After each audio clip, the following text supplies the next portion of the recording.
विपश्यना केंद्र के व्यवस्थापक तथा धम्म सेवक आप सबका स्वागत करते हैं। आशा है कि आप सब ने आचार संहिता पढ़ी होगी। फिर भी कुछ मुख्य विषयों के संबंध में हम अभी चर्चा करेंगे। पहले यह समझना जरूरी है कि जो भी नियम अनुशासन बनाई गई है यह आपके हित के लिए है, इससे आपको लाभ होगा। सबसे पहली जरूरी बात, आपको पूरे 10 दिन इस ध्यान केंद्र में रहना होगा, क्योंकि ध्यान विधि सीखने के लिए कम से कम 10 दिन चाहिए और यह प्रतिदिन क्रमशः सिखाई जाएगी। अगर आप इसे बीच में ही छोड़ देते हैं तो न तो आप अपने आप को इस विधि को सीखने का मौका दे रहे हैं और ना ही इस विधि को मौका दे रहे हैं कि वह आपके लिए काम करे। अगर आपको कोई कठिनाई हो तो हम आपकी सहायता के लिए हैं। यदि कोई शारीरिक कठिनाई हो तो धम्म सेवक से संपर्क करें और यदि ध्यान संबंधी प्रश्न हो तो आचार्य से मिलें। दूसरी बात, पहले पूरे 9 दिन आर्य मौन का पालन करना होगा। आर्य मौन का अर्थ है आप दूसरे साधकों के साथ किसी भी तरह का संपर्क नहीं रखेंगे, अर्थात वाणी से, इशारों से और आंखों से भी नहीं। यहाँ तक कि पढ़ना और लिखना भी मना है। 10वें दिन आप आपस में बातचीत कर बहिर्मुखी होंगे, लेकिन ध्यान रखें कि शिविर के दौरान गंभीरता से काम करने के लिए पूर्ण मौन रखें, जिससे ना ही आपको और ना ही दूसरे साधकों के लिए कोई बाधा आए। अगर गलती से आपसे बातचीत हो जाए तो आचार्य से मिलकर बता दें ताकि दोबारा ऐसा ना हो। शिविर के दौरान आप किसी अन्य विधि का अभ्यास नहीं करेंगे। कोई भी कर्मकांड, व्रत, उपवास या दैनिक प्रार्थना जैसे निर्देश दिए जाएं उसके अनुसार काम करें। उसमें ना कुछ जोड़ें और ना ही कुछ निकालें। इस साधना विधि के साथ किसी प्रकार का मिश्रण करने से हानि हो सकती है। कुछ साधकों को हानि हुई है, तो इस बात पर दृढ़ रहें कि कुछ भी जोड़ना नहीं। शिविर के अंत में आप निर्णय लें कि कौन सी विधि आपके लिए अनुकूल है।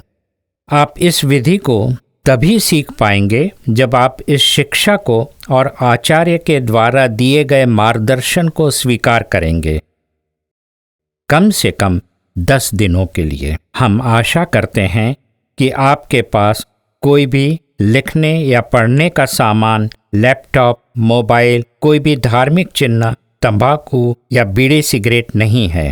हो तो आपने जमा करवा दिए होंगे। यदि इनमें से कोई भी वस्तु आपके पास अभी भी है तो आप मैनेजमेंट को दे दें। आपको शिविर समापन के पश्चात लौटा दिया जाएगा, क्योंकि यह एक संप्रदाय विहीन विधि है।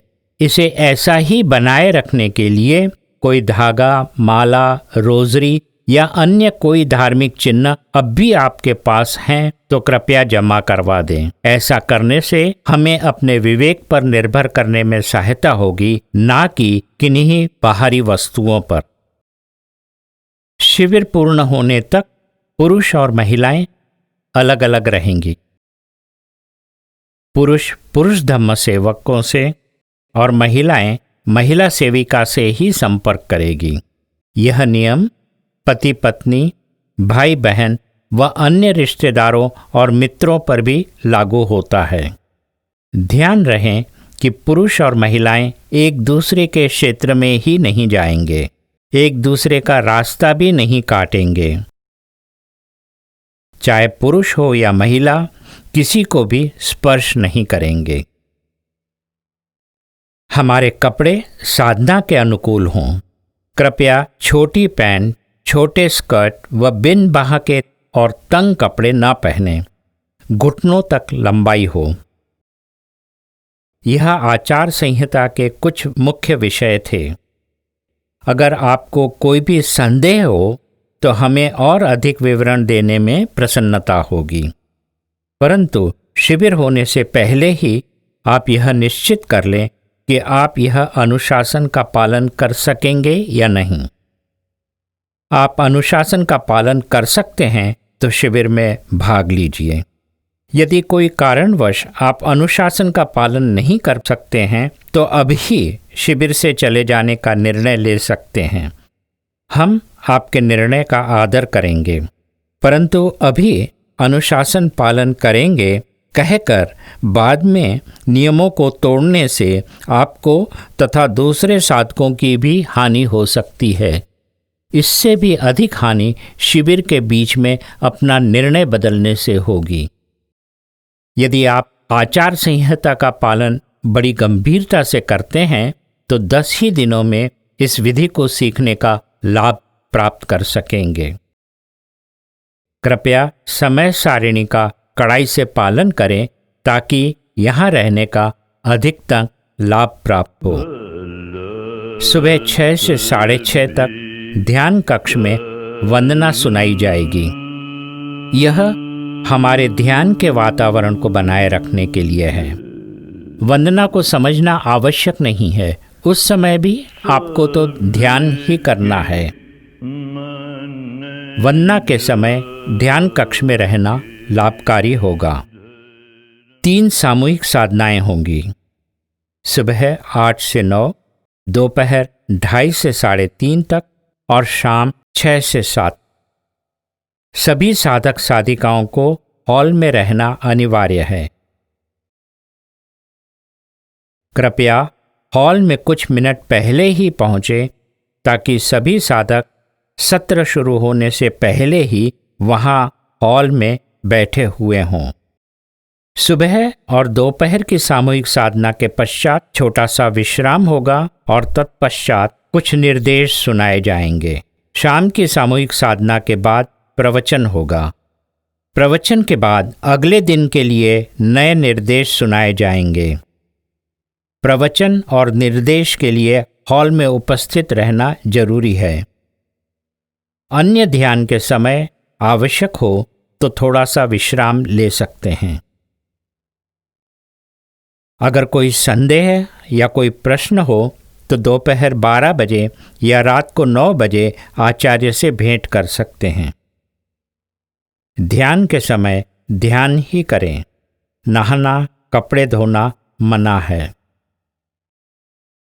अगर आपको इस समय या पहले किसी शारीरिक या मानसिक स्वास्थ्य संबंधित कठिनाई हुई हो तो आचार्य से मिलें ताकि आपको योग्य मार्गदर्शन दिया जा सके। कोई भी बात ना छुपाएं क्योंकि यह आपके लिए हानिकारक हो सकती है। अगर आप दवाई ले रहे हो तो उसे लेते रहें, बंद ना करें और ना ही उसकी मात्रा कम ज़्यादा करें। कल दोपहर को 12 बजे आप दवाइयों सहित आचार्य से मिलें। यदि आपको स्वास्थ्य के कारण शाम को भोजन लेना हो तो कल दोपहर 12 बजे आचार्य से मिलें। हम आशा करते हैं कि आपके निवास स्थान पर आवश्यक सुविधाएं होंगी। शिविर के दौरान आपको अपना कमरा और स्नान गृह स्वयं साफ करना होगा। यदि आवश्यकता अनुसार सफाई के लिए सामान उपलब्ध नहीं हो तो धम्म सेवकों से मांग लें। शिविर समाप्त होने पर कोशिश करें कि कमरा और स्नान गृह पहले से अधिक साफ सुथरा हो। सफाई के लिए भी पानी का उपयोग विवेक से करें। अगर कोई ऐसी वस्तु जैसे कि साबुन, तेल, कंघी इत्यादि भूल गए हों तो भोजन कक्ष में रखे हुए कागज पर अपना नाम, कमरा नंबर सहित कल सुबह तक लिख कर दे दें। आवश्यकता अनुसार पानी का इस्तेमाल करने के बाद नल बंद कर दें।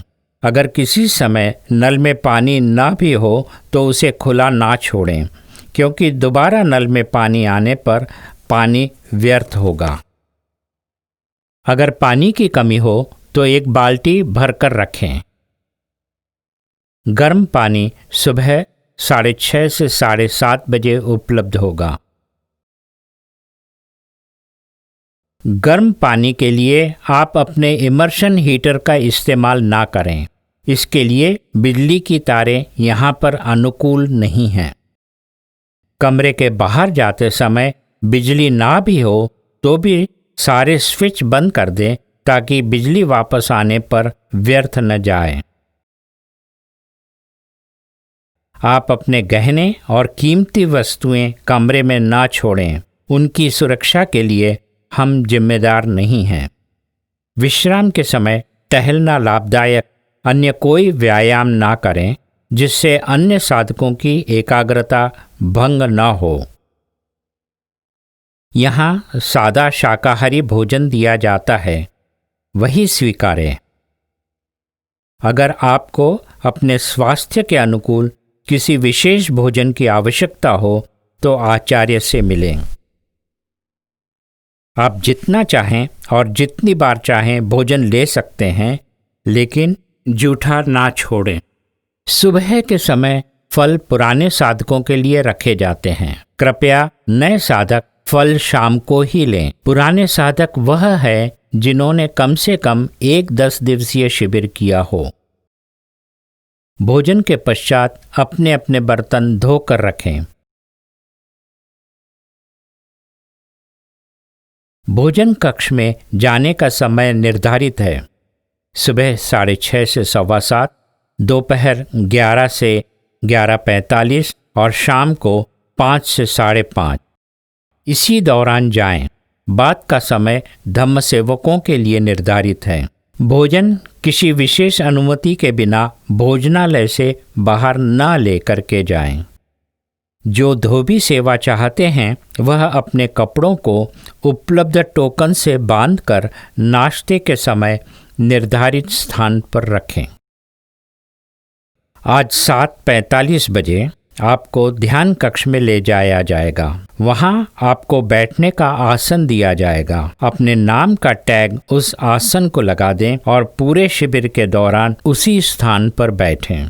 ध्यान के समय बिना किसी सहारे के पालथी मारकर बैठना सबसे उचित है। जरूरत हो तो अधिक कुशन ले सकते हैं। अगर आप किसी कारणवश आप अपना आसन बदलना चाहें या किसी प्रकार की बैठने में कठिनाई हो तो 12 बजे आचार्य से मिले। दरवाजा खोलने और बंद करने के समय ध्यान दें। धीमे से बंद करें। धीमे चलें। पैरों और कपड़ों की आवाज ना हो। पायल और चूड़ियों से आवाज होती हो तो उन्हें निकाल दें। इससे अन्य साधक साधिकाओं का ध्यान भंग ना हो। चाहे तो एक चूड़ी पहने रख सकते हैं। यदि चूड़ियां तंग हो तो धागे से बांधी जा सकती हैं। ध्यान के समय घड़ी में बीपर या अलार्म न लगाएं। अगर आपको शून्यागार दिया जाए तो दरवाज़ा खोलते बंद करते समय ध्यान रखें कि आवाज़ ना हो। लाइट लगाएं। आसन शून्यागार के बीच में रखें। पैगोडा के मध्य भाग की तरफ मुख रखें।